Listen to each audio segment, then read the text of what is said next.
কিন্তু হইবির ভাই আমার বাপের জায়গাটা বেচছিলাম, যাইবার কোনো ক্ষমতায় আল্লাহ আর মানে দিল না।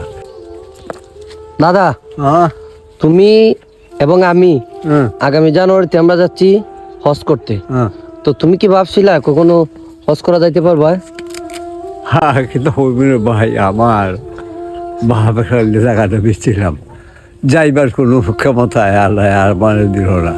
তখন আমার একজন মিশাল ভাই কইরা নাম, তা আমার নিতেছে আল্লাহ যে আমার এই জায়গাত নিব তার উচিত নাই।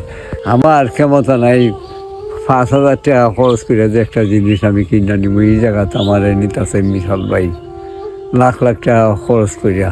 আল্লাহর কাছে তো আমি কি কৃতজ্ঞ, তার কাছে আমি সব ঋণী। আল্লাহ জানি তারে আরও বেশি বেশি ইনকাম দেয়, আল্লাহ তার মা বাপরে জানি হায়াত বাড়াইয়া দেয়, খামার রোজগারের জানি বরকত দেয়।